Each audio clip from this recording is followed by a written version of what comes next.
हाँ जी। जय जिनेन्द्र। गाइस ये इकोनॉमिक्स का चैप्टर नंबर 5 है। Indian economy. Indian economy basically किसी भी इकोनॉमी, इंडियन इकोनॉमी नहीं, कोई भी इकोनॉमी को हम तीन अलग अलग सेक्टर्स में डिवाइड कर सकते हैं। प्राइमरी सेक्टर जो कि एग्रीकल्चर या एग्रीकल्चर से रिलेटेड एक्टिविटीज़ होती है, तो एग्रीकल्चर एंड अलाइड एक्टिविटीज़। फिर जी सेकेंडरी सेक्टर जिसे हम बेसिकली मैन्युफैक्चरिंग सेक्टर कहते हैं या फिर इंडस्ट्रियल सेक्टर कहते हैं। और उसके बाद आती है हमारे पास सर्विस सेक्टर, राइट। तो बेसिकली तीन ही तरह की एक्टिविटीज होती है किसी भी इकोनॉमी के अंदर, या तो एग्रीकल्चर से रिलेटेड या मैन्युफैक्चरिंग से रिलेटेड या फिर सर्विसेज प्रोवाइड की जाती है। इस चैप्टर के अंदर देखिए समझने का कुछ भी नहीं है। चैप्टर के अंदर बहुत सारी फिगर्स दे रखी है, बहुत सारे नंबर्स दे रखे हैं। अगर याद कर सकते हो आप तो याद करने का है, समझने का कुछ नहीं है, राइट। तो मैं तो ये कहूँगा कि इस चैप्टर को एग्ज़ाम से जस्ट एक या दो दिन पहले अच्छे से पढ़िए, जितना हो सकता है फिगर्स को दिमाग में रखिए और एग्ज़ाम्स में जाकर फटाफट से जितना भी याद आए वो आप कर दीजिए, राइट। क्योंकि ये ऐसी फिगर्स है जो बहुत लंबे समय तक याद रखना बड़ा मुश्किल हो जाता है। आ जाइए, सबसे पहले प्राइमरी सेक्टर की बात की जा रही है, मतलब एग्रीकल्चर की बात की जा रही है। और आपको पता है इंडिया में एग्रीकल्चर आज भी मेन सोर्स ऑफ लाइवलीहुड है। तो जी agriculture is the primary source of livelihood for about 58% of the Indian population. तो 58% इंडियन पॉपुलेशन के लिए आज भी एग्रीकल्चर ही प्राइमरी सोर्स ऑफ लाइवलीहुड है। ग्रोस वैल्यू एडिड, मतलब जो gross value added by entire economy है, उसमें से कहता है जी एग्रीकल्चर, फॉरेस्ट्री एंड फिशिंग से इतना कंट्रीब्यूशन मिलता है 18.53 ट्रिलियन। अगर हम यूएस डॉलर में इसको कन्वर्ट करें तो 271 billion US dollar, right, as पर फाइनेंशियल ईयर 2018। तो बहुत हैवी कंट्रीब्यूशन है एग्रीकल्चर का और एग्रीकल्चर से रिलेटेड एक्टिविटीज का। फॉरेस्ट्री भी इसमें आ जाती है, फिशिंग भी इसमें आ जाती है, ठीक। Indian food and grocery market is world's 6th largest market. पूरी दुनिया में 6th लार्जेस्ट मार्केट है इंडिया की फूड एंड ग्रोसरी मार्केट, ठीक। और इसका 70% तो रिटेल में ही चला जाता है। मतलब एक तरह से अगर मैं कहूँ तो इंडिया में ही यूटिलाइज हो जाता है। तो इसका मतलब जितना हम प्रोड्यूस करते हैं, इतनी बड़ी मार्केट होने के बावजूद, इतनी बड़ी प्रोडक्शन होने के बावजूद, बेसिकली हम ज़्यादातर सारा खुद ही कंज्यूम कर जाते हैं, बहुत कम एक्सपोर्ट कर पाते हैं। हाँ जी, the Indian food processing industry. Food processing industry का मतलब क्या हुआ? देखिए हल्दीराम क्या है? Haldiram is the part of food processing industry. Britannia क्या है? Britannia is the part of food processing industry. एक ऐसी इंडस्ट्री जो प्रोडक्ट मैन्युफैक्चर करती है, और वो प्रोडक्ट किससे बनते हैं? एग्रीकल्चरल प्रोडक्ट से। तो जैसे बिस्किट बनते हैं तो आटे से, मैदा से, चीनी से, वो सब क्या है? Agricultural product. तो जी जो ब्रिटानिया जो बिस्कुट आपने सुने हैं, तो वो फूड प्रोसेसिंग इंडस्ट्री में कंसीडर की जाएगी ऐसे बिजनेस को। हल्दीराम फूड प्रोसेसिंग इंडस्ट्री में कंसीडर किया जाएगा ऐसे बिजनेस को, ठीक। तो food processing industry account for 32% of countries total food market. तो टोटल फूड मार्केट का 32% तो क्या है? Food processing industry.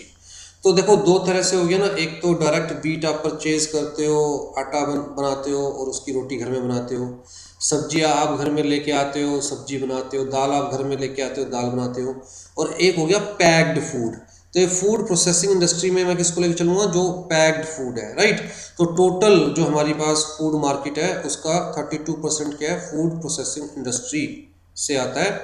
One of the largest industries in the India and is ranked 5th in terms of production, consumption, export and expected growth। It contributes around 8.8 and 8.39% of gross value added in manufacturing and agriculture respectively. तो देखो ये तो दोनों ही में consider किया जाएगा ना, agriculture में भी कंसिडर किया जाएगा भाई, फूड से रिलेटेड अलाइड एक्टिविटीज, फूड से रिलेटेड एक्टिविटीज, बिस्कुट फूड से रिलेटेड चीज़ है तो एग्रीकल्चर में भी कंसिडर किया जाएगा, और बिस्किट मैन्युफैक्चर किए जाते हैं तो मैन्युफैक्चरिंग में भी कंसिडर किया जाएगा। तो कहता है अगर मैन्युफैक्चरिंग सेक्टर की बात करें तो मैन्युफैक्चरिंग सेक्टर में इतना बड़ा कंट्रीब्यूशन 8.8% का कंट्रीब्यूशन सिर्फ किससे है, फूड प्रोसेसिंग इंडस्ट्री से। और अगर एग्रीकल्चरल सेक्टर की बात करें तो एग्रीकल्चरल सेक्टर में भी 8.39% का जो कंट्रीब्यूशन है वैल्यू एडिड वो किससे है, कहता है जी फूड प्रोसेसिंग इंडस्ट्री से। 13% ऑफ इंडियाज एक्सपोर्ट, तो टोटल जो एक्सपोर्ट है उसका 13% हम क्या एक्सपोर्ट कर रहे हैं, food items, and 6% of total industrial investment. तो इतनी हैवी इन्वेस्टमेंट लगी हुई है इस पर्टिकुलर फील्ड में, ठीक। तो ये सारी फिगर्स आपको याद रखनी पड़ेगी, इसलिए मैं कह रहा हूँ बिल्कुल एग्जाम से 1-2 दिन पहले उठाना, समझने का तो कुछ है नहीं, सिर्फ फिगर्स दे रखी है सारी। हाँ जी, मेजर इन्वेस्टमेंट्स कहता है जी, यहाँ पर देखिए और बहुत सारी फिगर्स दे रखी है। According to department for promotion of industry and internal trade, Indian food processing industry has cumulative attracted food direct foreign direct investment FDI equity inflow of about इतना billion between April 2000 and March 2019। इसका मतलब India में food से related activities की market इतनी बड़ी है कि बाहर से आकर लोग इंडिया में इस चीज़ से रिलेटेड इंडस्ट्रीज लगा रहे हैं, फैक्ट्रीज लगा रहे हैं, मैन्युफैक्चरिंग कर रहे हैं, राइट। और डायरेक्ट इक्विटी के फॉर्म में इंडिया में इन्वेस्ट कर रहे हैं, मतलब ओनरशिप के फॉर्म में। और कितना एफडीआई अभी तक हम लोग रेज कर चुके हैं, कहता है जी 9.08 बिलियन, ठीक है। FDI foreign direct investment. Some major investments and developments in agriculture are as follows. Investments worth इतने करोड़, या फिर अगर डॉलर में कहे तो इतने billions, have been announced in India for ethanol production. तो सिर्फ इथेनॉल की प्रोडक्शन, इथेनॉल आपको पता है क्या होता है, एक तरह का अल्कोहल होता है, फॉर द टाइम बिंग इतना दिमाग में रखिए। तो सिर्फ इथेनॉल की प्रोडक्शन के लिए इतनी बड़ी इन्वेस्टमेंट ऑलरेडी अनाउंस्ड हो चुकी है। First mega food park in Rajasthan was already established in, इनोग्रेट हो चुका है मार्च 2018 के अंदर। तो फर्स्ट मेगा फूड पार्क कहाँ पर इनोग्रेट हुआ है, राजस्थान में, राइट। कब हुआ है, मार्च 2018 में। इस तरह से आपको एमसीक्यूज याद रखने हैं। मेगा फूड पार्क का मतलब जहाँ पर फूड से रिलेटेड बहुत सारी एक्टिविटीज होती है, सिर्फ एक एक्टिविटी नहीं होती, राइट। जैसे कि वो बिस्किट से रिलेटेड भी वहाँ पर मैन्युफैक्चरिंग होगी, ट्रेडिंग भी होगी वहाँ पर फूड से रिलेटेड, और तरह के जो फूड पैक्ड फूड होते हैं उनसे रिलेटेड। तो मेगा फूड पार्क का मतलब जहाँ पर हर तरह के फूड से रिलेटेड एक्टिविटीज़ होती है। Agri food means agri for agriculture and food, तो आपको पता ही है। तो जो भी ऐसा प्रोजेक्ट है, जो भी ऐसा काम है जहाँ पर एग्रीकल्चरल एक्टिविटीज़ होगी, फूड रिलेटेड एक्टिविटीज़ होगी, तो उनको एग्री फूड बोलते हैं। स्टार्टअप्स मतलब नए ऐसी activities in India received funding of $1.66 billion between 2013 and 17, 2013 से 2017 तक, इतनी डील्स के अंदर। तो जी जो लोग इस इंडस्ट्री में स्टार्ट करना चाहते हैं, नई फैक्ट्रीज इस्टेब्लिश करना चाहते हैं, न्यू मैन्युफैक्चरिंग करना चाहते हैं, उनको अच्छे खासे फंड्स मिल रहे हैं, उनको मार्केट से फंड्स रेज करने में बिल्कुल कोई दिक्कत नहीं आ रही। In 2017, agricultural sector in India witnessed 18 mergers and acquisitions deals, जिसकी मतलब मर्जर एंड एक्विजिशन जो डील्स हुई थी उनकी वर्थ क्या है, 251 मिलियन $। तो कुल मिला के ये वाला जो सेक्टर है काफ़ी इस वक्त इंडिया में एक्टिव है।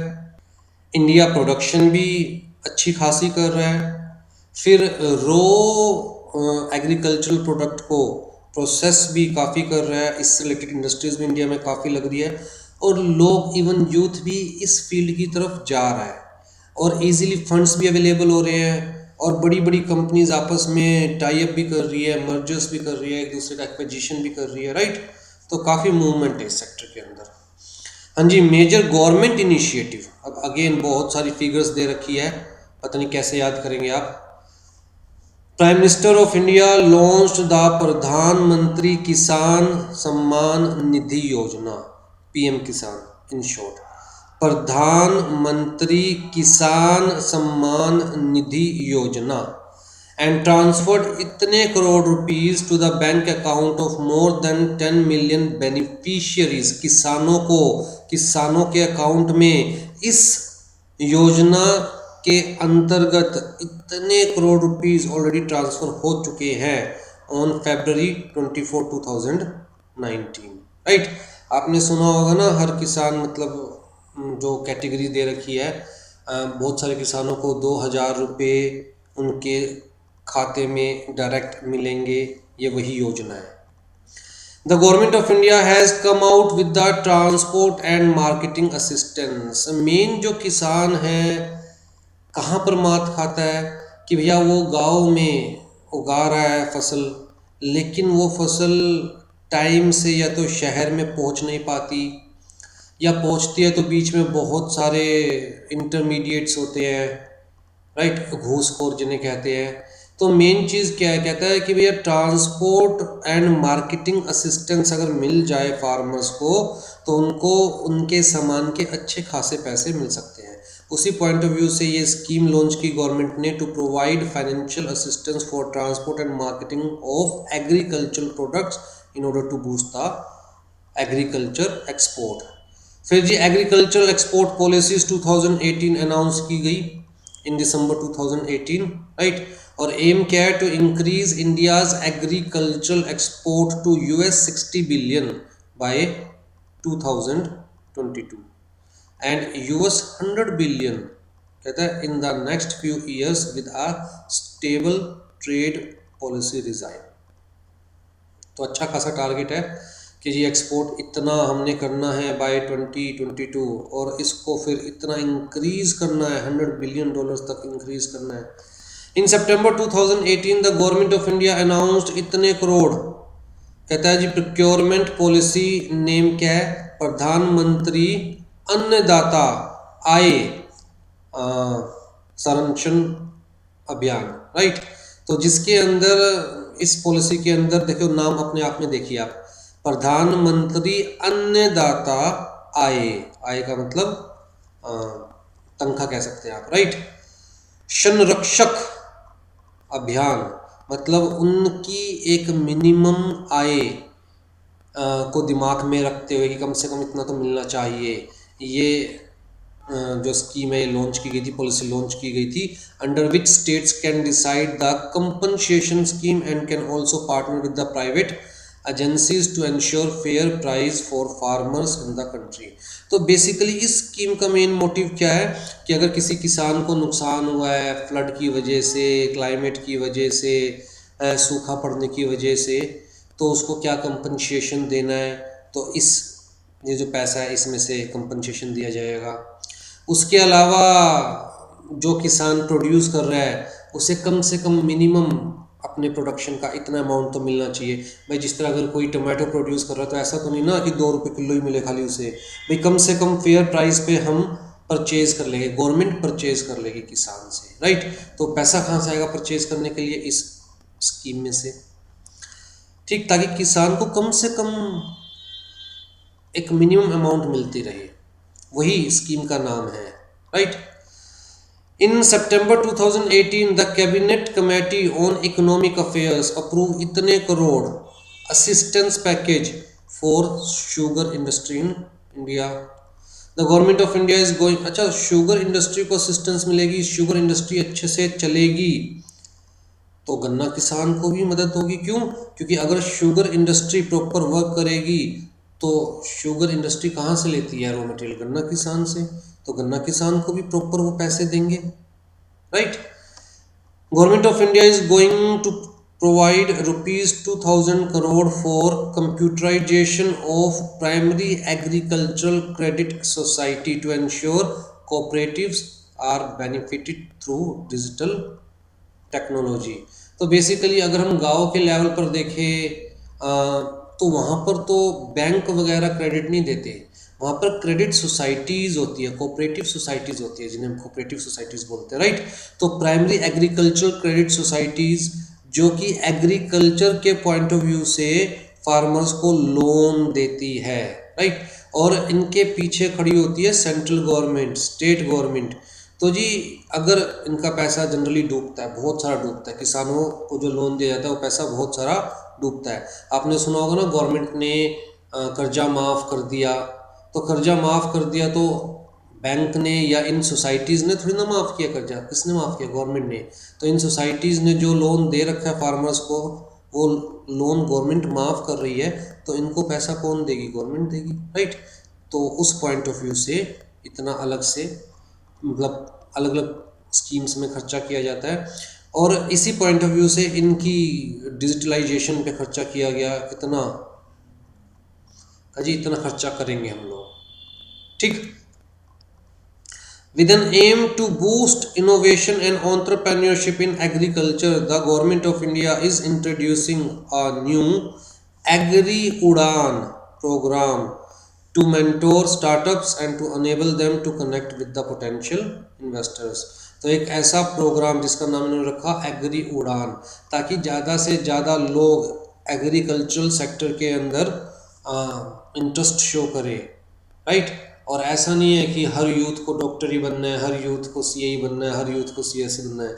इन्हें कहना चाह रहे हैं कि भी एग्रीकल्चर के अंदर भी बहुत पोटेंशियल है। स्पेसिफिकली अगर हम प्रोसेसिंग इंडस्ट्री की बात करें तो इसमें बहुत ज़्यादा पोटेंशियल है और यूथ इसकी तरफ भी जा सकता है। उनको एनकरेज करने के लिए कि वो स्टार्टअप करे, एग्रीकल्चर सेक्टर में बिजनेस स्टार्ट करे। तो उस पॉइंट ऑफ व्यू से कहता है जी हम एक प्लेटफॉर्म देंगे बाकायदा, जहाँ पर वो एक दूसरे से कनेक्ट हो सकते हैं, एक दो और वो पोटेंशियल इन्वेस्टर्स के साथ कनेक्ट हो सकते हैं, एक दूसरे के साथ आइडियाज़ इनोवेशंस एक्सचेंज कर सकते हैं, राइट। तो उस प्रोग्राम का नाम क्या रखा? एग्री उड़ान प्रोग्राम। हाँ जी, government of India has launched the prime प्रधानमंत्री कृषि सिंचाई योजना। सिंचाई नाम से पता चल रहा है ना, इरिगेशन वगैरह के लिए जो अलग से गवर्नमेंट ने फंड्स बनाए होंगे। तो aimed at development of irrigation sources for providing permanent solution from the drought.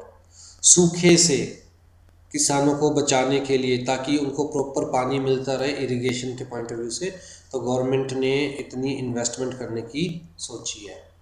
The government of India plans to triple the capacity of food processing sector in India from the current 10% of agricultural produce and has also committed itne crore as investment for mega food parks in the country as the part of the scheme of agro marine processing and development of agro processing clusters।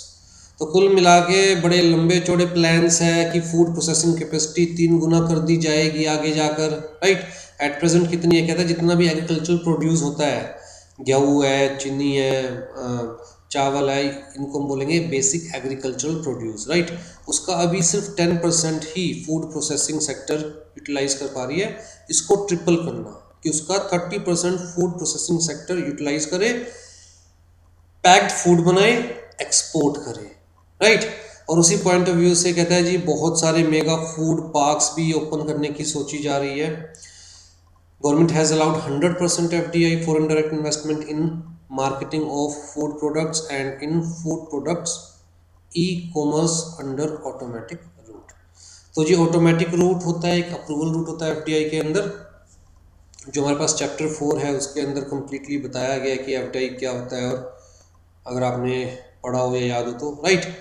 तो 100% FDI approved है marketing of food product के लिए, production of food product के लिए नहीं, marketing of food product के लिए, right. जैसे कि अगर मैं चिप्स बना रहा हूँ, फूड प्रोसेसिंग इंडस्ट्री में कवर हो रहा हूँ ना, मैं चिप्स बना रहा हूँ, उस चिप्स की मार्केटिंग जैसे आईटीसी करती है मार्केटिंग, तो ऐसे ही कोई फॉरेन कंपनी इंडिया में फूड प्रोडक्ट्स की मार्केटिंग कर सकती है। 100% एफडीआई अलाउड है, राइट। और इवन ई कॉमर्स के पोर्टल पे भी 100% एफडीआई अलाउड है। आज जी सेकेंडरी मतलब मैन्युफैक्चरिंग। हाँ जी, manufacturing has emerged as one of the highest growth sectors in India. और बिना मैन्युफैक्चरिंग के तो किसी भी इकोनॉमी का ग्रो करना पॉसिबल ही नहीं है, right. Prime Minister of India, Mr. Narendra Modi, has launched Make in India program to place India on the world map as a manufacturing hub and give global recognition of the Indian economy. तो main motive क्या आज की date में Indian government का? Make in India. Make in India का मतलब पूरी दुनिया को अट्रैक्ट करना कि छोड़ो चाइना क्या रखा है चाइना में, आप अपनी बड़ी बड़ी कंपनीज बड़ी बड़ी फैक्ट्रीज इंडिया में आके लगाइए, इंडिया में प्रोडक्शन कीजिए। क्यों? ताकि इंडियंस को एम्प्लॉयमेंट मिले, राइट। फॉरेन एक्सचेंज लेके आएंगे लोग बाहर से, इंडिया में आके इन्वेस्ट करेंगे, इंडिया को फॉरेन एक्सचेंज मिलेगी, इंडिया को एम्प्लॉयमेंट मिलेगी, लिविंग स्टैंडर्ड इंक्रीज होगा, ठीक है। तो मेन मोटिव क्या है मेक इन इंडिया का? कि इंडिया को मैन्युफैक्चरिंग हब बनाया जाए, पूरी दुनिया की कंपनीज इंडिया में अपने प्लांट्स लगाए। India is expected to become fifth largest manufacturing country in the world by the end of year 2020. Major investments क्या क्या रही जी सेक्टर के अंदर? अगेन बहुत सारी फिगर्स हैं। कहता है क्यूमुलेटिव फॉरेन इन्वेस्टमेंट, क्यूमुलेटिव का मतलब सारी मिलाकर फॉरेन इन्वेस्टमेंट जो डायरेक्ट इन्वेस्टमेंट है in India manufacturing sector reaches 76.82 billion US dollar during 2000 and 2018. As of December 2018, premium smartphone maker OnePlus is anticipating that India will become its largest research and development base within the next 3 years. ये बताने का मतलब क्या है? Simply ये बताया जा रहा है कि भाई दुनिया इंडिया की तरफ देख रही है, दुनिया इंडिया में इन्वेस्ट करना चाहती है, इंडिया में अपनी प्रोडक्शन यूनिट्स लगाना चाहती है। जैसे कि बताया गया ना कि premium smartphone maker one plus is anticipating that India will become the largest research and development base. मतलब हम अपना सबसे बड़ा रिसर्च एंड डेवलपमेंट बेस कहाँ पर लगाएंगे? इंडिया में बनाएंगे, राइट। तो कुल मिलाकर हाईलाइट किया जा रहा है मेजर जो एक्टिविटीज चल रही है मैन्युफैक्चरिंग सेक्टर में। इंडियाज मैन्युफैक्चरिंग पीएमआई क्या है? एक index, purchasing managers index, right. इसके बारे में डिटेल में नहीं बताऊंगा, आपके सिलेबस का पार्ट नहीं है, लेकिन ये बेसिकली शो करता है मैन्युफैक्चरिंग सेक्टर में जो ग्रोथ है, जो प्रोग्रेस है, उसको इस इंडेक्स के थ्रू मैन्युफैक्चरिंग सेक्टर के अंदर ग्रोथ या प्रोग्रेस को देखा जाता है, राइट। तो कहता है जी ये index stood 51.7 in May 2019। Also company start to spend more on hiring and anticipate good growth in future prospects, ठीक। तो फिगर याद रखिएगा। As of October 2018 Filatex India polymer manufacture is planning to undertake forward integration by setting up. ठीक है, मतलब अगर याद रख सको तो रख लीजिए, पता नहीं कितना आप याद रख पाएंगे कितना नहीं, इसलिए मैंने कहा था भैया सबसे लास्ट में उठाना है इसे।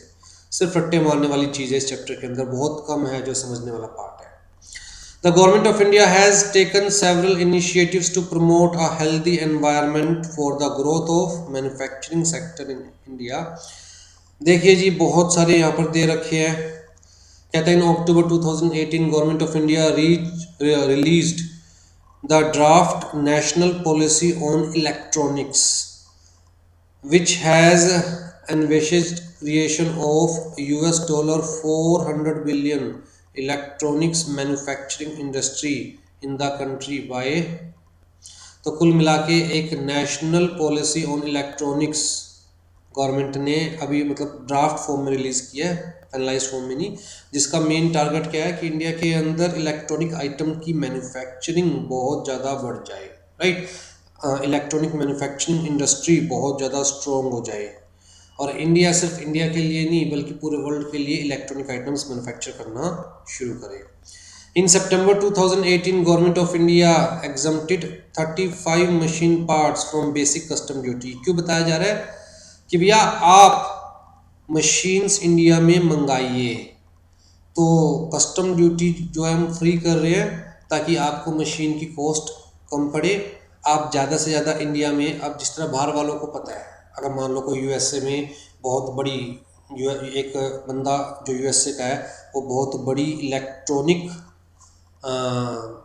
मैन्युफैक्चरिंग फैक्ट्री लगाना चाह रहा है, let's say TV set manufacturing factory लगाना चाह रहा है, और उससे पता चल जाए कि यार इंडिया के अंदर अगर मैं फैक्ट्री लगाऊंगा तो मैं जितने भी मशीन्स इंपोर्ट करूंगा इंडिया में उसके ऊपर कोई कस्टम ड्यूटी नहीं पे करनी पड़ेगी, तो उसका कहीं ना कहीं माइंड कहेगा चल इंडिया में फैक्ट्री लगाते हैं ताकि कस्टम ड्यूटी से तो बच जाए, मशीन के ऊपर सस्ती पड़ेगी फैक्ट्री लगाना वहाँ पर इंडिया में, राइट। तो basically in order to boost mobile handset production in country, ताकि इंडिया में ही मोबाइल के हैंडसेट बन सके। Government of India is in process of coming up with a new industrial policy, जिसका मेन मोटिव क्या रहेगा, development of a globally competitive Indian industry. 2018-19 के जो बजट में government of India reduce the income tax rate to 25% for all the companies having turnover up to rupees 250 crore. तो ये चीज़ हम already पहले भी पढ़ चुके हैं कि जिस भी कंपनी की turnover up to 250 crore rupees है उसके ऊपर 30% टैक्स रेट नहीं लगेगा बल्कि 25% टैक्स लगेगा। Government of India increased export incentives available to labour incentives, ठीक है। तो कुल मिला के एक्सपोर्ट इंसेंटिव्स भी इंक्रीज कर दिए गए हैं बाय 2%, ठीक है। मतलब कुछ भी ऐसा नहीं है जो समझाने वाला हो, सब फिगर्स ही फिगर्स दे रखी है। सेम चीज़ यहाँ पर सर्विस सेक्टर में भी दे रखी है। सर्विसेज एक्सपोर्ट्स आर की ड्राइवर ऑफ इंडियाज ग्रोथ। भाई हम जो आउट ऑफ इंडिया सर्विसेज को एक्सपोर्ट करते हैं, जो पैसा अर्न करते हैं, जैसे अगर मैं यहाँ बैठा बैठा आउट ऑफ इंडिया स्टूडेंट्स को पढ़ा रहा हूँ तो मैं क्या कर रहा हूँ, इंडिया से सर्विस एक्सपोर्ट कर रहा हूँ, राइट। इसके बदले मुझे क्या मिलेंगे, मेरे अकाउंट में डॉलर आएंगे जिसको रुपये में कन्वर्ट करके गवर्नमेंट मुझे देगी, राइट। लेकिन इंडिया को तो क्या मिले, डॉलर मिले ना। हाँ जी, India ranked as 8th largest exporter of commercial services in world 2017।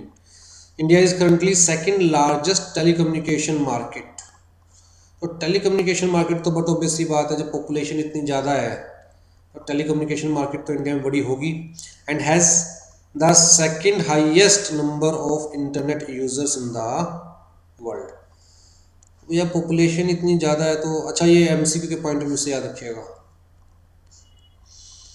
Major government initiatives कहता है service export from India scheme. तो ये स्कीम का नाम है सर्विसेज एक्सपोर्ट्स फ्रॉम इंडिया।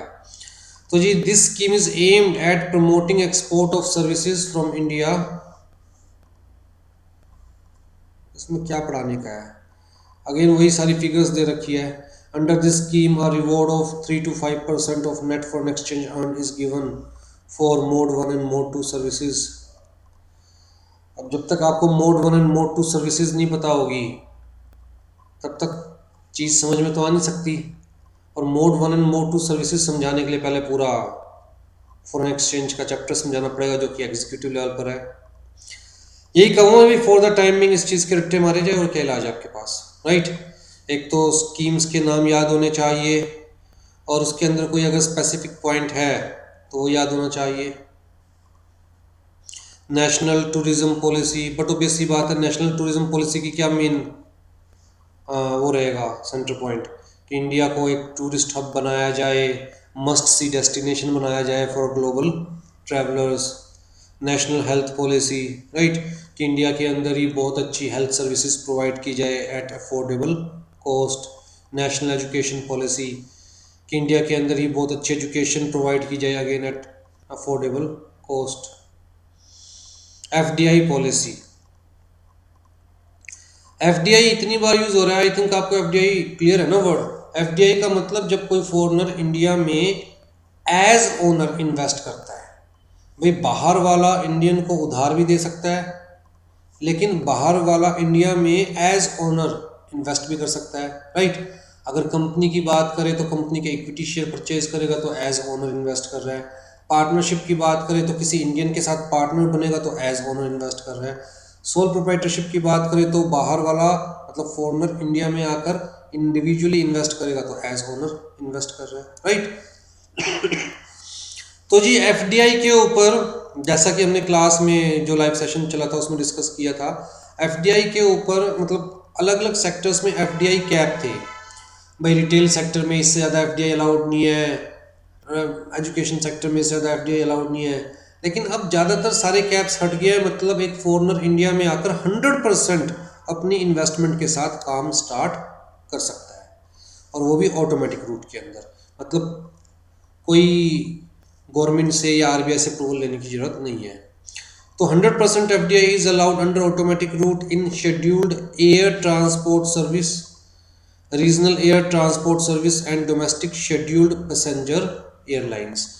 तो कुल मिला के कोई फॉरनर नॉन इंडियन जो फॉरेन से इंडिया में आकर इन्वेस्टमेंट करना चाहता है, इंडिया में 100% अपनी ओनरशिप की एयरलाइन ओपन कर सकता है।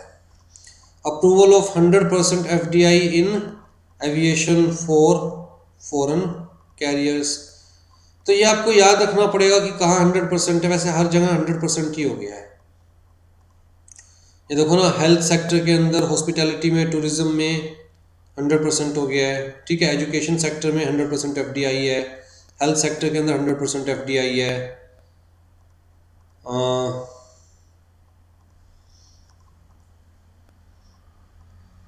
उसके अलावा हमारे पास टेलीकॉम सेक्टर के अंदर अगेन 100%, ठीक है, इंक्रीज टू 100%। पहले कितनी थी 74%, अब 100% हो गया है।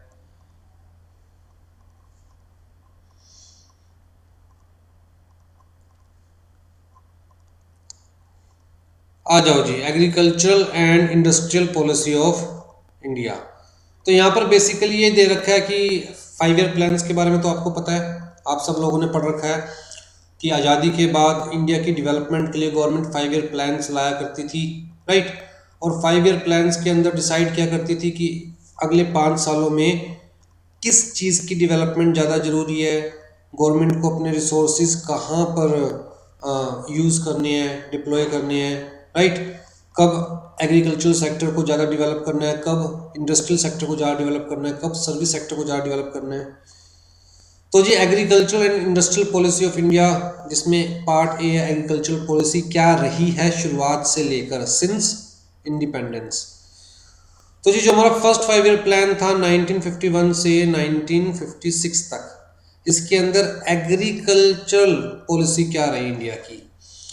Highest priority was accorded to increase of agricultural production, क्योंकि उस वक्त लोगों के पास खाने के लिए खाना भी नहीं था, ऐसी पोजीशन थी, राइट। तो सबसे पहले 5 ईयर प्लान के अंदर सबसे ज़्यादा एम्फेसाइज एग्रीकल्चरल सेक्टर को किया गया, सबसे ज़्यादा फोकस एग्रीकल्चर के ऊपर था कि ज़्यादा से ज़्यादा एग्रीकल्चरल प्रोडक्ट प्रोड्यूस किए जाए, और जितना हो सकता है सेल्फ रिलायंस की बात कर रहा हूँ मैं, मतलब खुद से अपना पेट भरा जाए, बाहर से ना मंगवाया जाए। नियरली 1/3 और 31% ऑफ टोटल प्लान फंड्स, जितना टोटल 5 ईयर प्लान के अंदर जितने फंड्स गवर्नमेंट एलोकेट करना चाहती थी, उसका नियरली 1/3 मतलब 31% एग्रीकल्चरल सेक्टर को प्रमोट करने के लिए एलोकेट किया गया। रिवर वैली प्रोजेक्ट स्टार्ट की गई ताकि अलग अलग रिवर्स को आपस में जोड़ा जाए और देश के कोने कोने तक पानी पहुंचाया जाए। इरिगेशन जो फैसिलिटी है, फर्टिलाइजर प्लांट्स है, वो एस्टेब्लिश किए गए।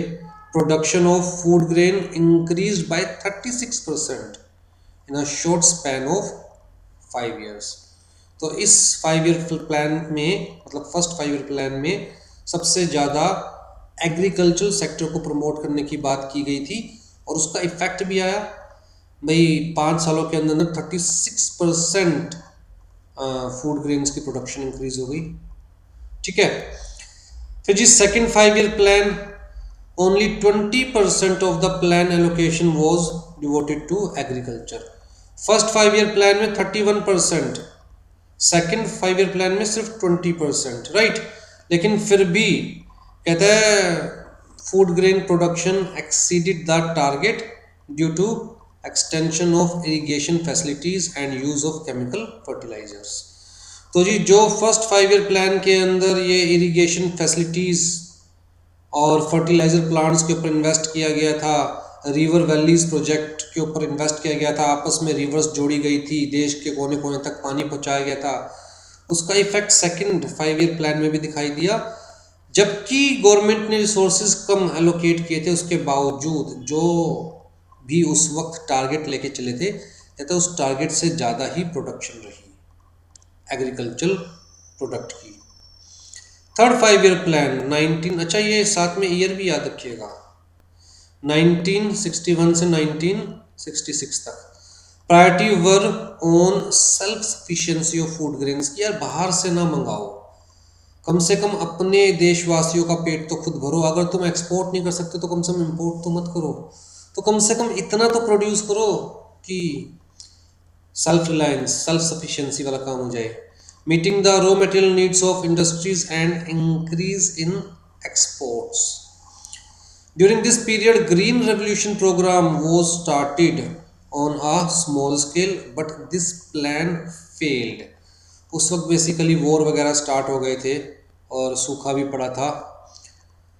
There were great crises of food that forced उस वक्त के जो मिस्टर प्राइम मिनिस्टर थे LB Shastri to appeal the people to observe fast once a week. तो इतना ज़्यादा मतलब सूखा पड़ा था, लड़ाई भी छिड़ गई थी, तो फूड क्राइसिस हो गए थे बेसिकली।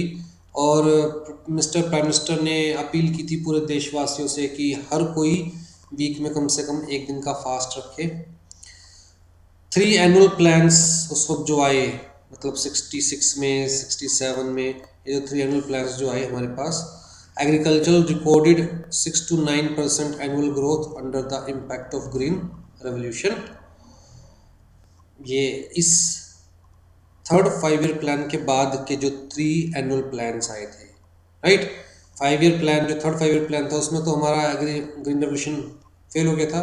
उसके बाद ना फिर फोर्थ जो 5 ईयर प्लान आया था वो 3 साल बाद आया था, 3 साल एनुअल प्लान्स चले थे और उसके अंदर एग्रीकल्चर रिकॉर्डेड अच्छी ग्रोथ, मतलब 6 to 9% annual growth due to impact of green revolution. The food of production of food grains touched 94 million tons. फिर जी fourth 5 year plan, it aimed at 5% annual growth in the food grains, और उसी वक्त high yielding variety of seeds introduce किए गए थे। Green revolution का ही part था एक, right. Fertilisers use, new agricultural techniques and irrigation facilities provided to expand area of green revolution. Production of wheat increased sharply. Growth in rice, oil seeds and pulses grains were nominal. लेकिन जो wheat की production है काफ़ी ज़्यादा हुई थी उस वक्त, ठीक है। बाकी राइस वगैरह या ऑयल सीड्स है उनकी तो 3% हुई, जबकि 5% का टारगेट था। लेकिन जो फूड ग्रेन्स हैं वो 5% से भी ज़्यादा हुई थी उनकी, मतलब वीट की। आज हो जी फिफ्थ 5 ईयर प्लान। दोबारा से याद मतलब दिला रहा हूँ आपको, दोबारा से कह रहा हूँ कि 5 ईयर प्लान के साथ साथ उनके ईयर भी याद होने चाहिए, ठीक। It again emphasised on the self sufficiency in the production and poverty irrigation eradication.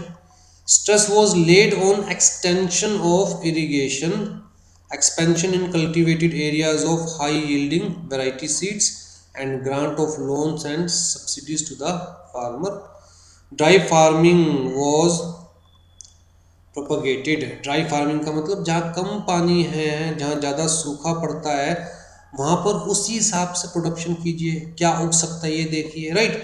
आप उस जगह को खाली मत छोड़िए, जगह वेस्ट मत कीजिए, जो चीज़ कम पानी में उग सकती है वो उगाइए। This plan achieved its target successfully with 4.6% growth. Almost all the grains except pulses witnessed increase in production. तो पल्सेस को छोड़कर, दालों को छोड़कर लगभग सारी फूड ग्रेन्स की प्रोडक्शन इंक्रीज हुई थी। Sixth 5 year plan, it emphasised on land reforms, right. Land reforms अगर मैं आपको समझाना चाहूँ तो मान के चलिए मेरे पास 4 अलग अलग पीस ऑफ लैंड थे, 1 2 3 4 ऐसे थे मेरे पास 4 अलग अलग, बीच में किसी और का ए का, फिर जी यहाँ पर किसी और का, यहाँ पर किसी और का। अब 4 अलग अलग छोटे छोटे टुकड़ों पर ना तो मैं पूरा कंसंट्रेट कर पाता था, ना मैं पूरी मेहनत कर पाता था, ना प्रोडक्शन इतनी ज़्यादा मतलब आउटपुट इतना ज़्यादा निकल पाता था। गवर्नमेंट ने क्या किया, गवर्नमेंट ने ए को कहा कि भैया आप ये वाला तो एक्स को दे दीजिए और एक्स का ये वाला ले लीजिए। एक सिंपल वे में समझा रहा हूँ आपको। बी को कहा भैया ये वाला एक्स को दे दीजिए और एक्स का आप ये वाला ले लीजिए। सी को कहा आप ये वाला एक्स को दे दीजिए और एक्स का ये वाला ले लीजिए। तो अब मेरे पास एक बड़ा जमीन का टुकड़ा आ गया, मैं इस टुकड़े पे कंसंट्रेट कर पाऊंगा, मैं ज़्यादा प्रोडक्शन कर पाऊंगा, कम लेबर से भी ज़्यादा प्रोडक्शन होगी, राइट, और वेस्टेज कम होगी। तो लैंड रिफॉर्म्स बेसिकली इस फॉर्म में, एक सिंपल सा एग्जांपल के थ्रू समझाया मैंने। तो 6 5 year प्लान में लैंड रिफॉर्म्स पर एम्फेसाइज किया गया, again high yielding variety seeds के ऊपर एम्फेसाइज किया गया, केमिकल फर्टिलाइजर्स, अंडरग्राउंड वाटर को रिजर्व करने के लिए एम्फेसाइज किया गया कि आप पानी को रिजर्व करके रखिए, राइट, सूखा पड़े तो उस वक्त पानी काम आएगा। इम्प्रूविंग पोस्ट हार्वेस्ट टेक्नोलॉजी, मतलब जब फसल खड़ी हो जाती है उसके बाद की टेक्नोलॉजी इम्प्रूव करने पे ध्यान दिया गया, मार्केटिंग के ऊपर, स्टोरेज फैसिलिटी के ऊपर, ताकि आपने कितनी बार सुना है ना, बारिश पड़ गई है, गेहूँ गोडाउन में रखे हुए थे, पानी गिर गया, सारे गेहूँ खराब हो गए। तो इस टाइप की मतलब प्रोडक्शन खराब ना हो तो स्टोरेज फैसिलिटी अच्छी बनाई गई, मार्केटिंग के ऊपर ध्यान दिया गया, right. Annual growth rate was 6%, highest ever during the plan period. Food grain production reached to 152 million tons.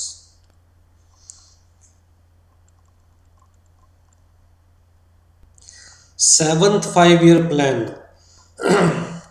During this period, the highest growth in food grain, pulses, cereals were recorded. Highest growth क्यों कह रहे हैं, क्योंकि annual growth of 4% हुई थी, पूरे plan की 4% नहीं है, annual growth of 4%, right. The area of green revolution were expanded during the period. तो शुरुआत में ग्रीन रेवोल्यूशन पंजाब में, हरियाणा में यहाँ पर लाना चालू किया, फिर धीरे धीरे एरिया एक्सपैंड करते गए हर 5 year प्लान में। 8 5 year plan, this witnessed a tendency of stagnation, यहाँ पर रुक गई थी फूड ग्रेन्स की जो ग्रोथ है इस 5 year प्लान में रुक गई थी, लेकिन ऑयल सीड्स की जो ग्रोथ है वो इंक्रीज हो गई थी इस 5 year प्लान में। 9th 5 year plan, during this plan कहता है जी national agricultural policy 2000 was framed and several measures were announced including watershed management. Watershed का मतलब जमीन का वो हिस्सा जहाँ से अलग अलग नदियों में पानी जाता है, राइट। जैसे गंगा का पानी एक छोटी सी जगह से आता है, फिर वो अलग अलग नदियों में जाता है, तो ज़मीन का वो हिस्सा जहाँ से पानी अलग अलग नदियों में, अलग अलग नालों में जाता है, उस हिस्से को कहते हैं वाटरशेड। तो उसको प्रॉपर मैनेज किया गया कि भाई नदियों में किस तरह पानी जाएगा ताकि ज़्यादा से ज़्यादा एरिया को वाटर मिल सके इरिगेशन के पॉइंट ऑफ व्यू से। Development of horticulture, agricultural credit का कंसेप्ट लाया गया, ठीक है, जो क्रॉप्स होती थी उनकी इंश्योरेंस का कंसेप्ट लाया गया। तो जी इस पॉलिसी के अंदर क्या क्या था, government of India has announced a new national agricultural policy 2000 in the light of change arising out of economic liberalisation and globalisation. आपको याद हो 1991 में हम कहते हैं जी 1991 से इकोनॉमिक लिबरलाइजेशन एंड ग्लोबलाइजेशन का कंसेप्ट इंट्रोड्यूस किया था। उस वक्त जो हमारे मिनिस्टर थे मनमोहन सिंह जी, उन्होंने, right. The main aim of the policy were achieving more than 4% per annum growth rate in agricultural sector, growth based on efficient use of resources and conservation of soil, water and biodiversity, growth with equity in region and among the farmers की सारी regions में equal growth हो, सारे farmers की equal growth हो, right. Growth that cater to domestic market की, domestic market की भी जरूरत पूरी हो, and maximise benefits from export of agriculture product, और ज़्यादा से ज़्यादा एक्सपोर्ट भी हो, technological, environmental, economical, sustainable growth, right. तो हर तरफ ध्यान दिया गया इस पॉलिसी के अंदर। फिर जी 10th 5 ईयर प्लान के अंदर हमारे पास sustainable management of water and land resources. Sustainable management क्या होती है कि किसी भी चीज़ को ऐसे यूज करना कि उसका बेनिफिट आज भी लिया जा सके और आने वाले टाइम में भी लिया जा सके। ऐसा नहीं है कि आज ही सारा का सारा बेनिफिट ले लो और आने वाली जनरेशन के लिए कुछ ना छोड़ो। सस्टेनेबल का मतलब आज की जरूरत को पूरा करते हुए और आगे की जरूरतों को दिमाग में रखते हुए चीज़ों को यूज़ करना, राइट। तो फोकस किया गया on the sustainable management of water and land, development of rural infrastructure to support agriculture, गांव-गांव तक रोडें लाई जाए, right. Dissemination of agricultural technology, farmers को एजुकेट किया गया, उनको नई नई टेक्नोलॉजीज़ के बारे में बताया गया, नए नए फर्टिलाइजर्स के बारे में बताया गया। Credit flow to agriculture sector, तो फार्मर्स को एग्रीकल्चर के पॉइंट ऑफ व्यू से क्रेडिट देने की facility, right. Agriculture marketing reforms. आज ये जी 11th 5 ईयर प्लान।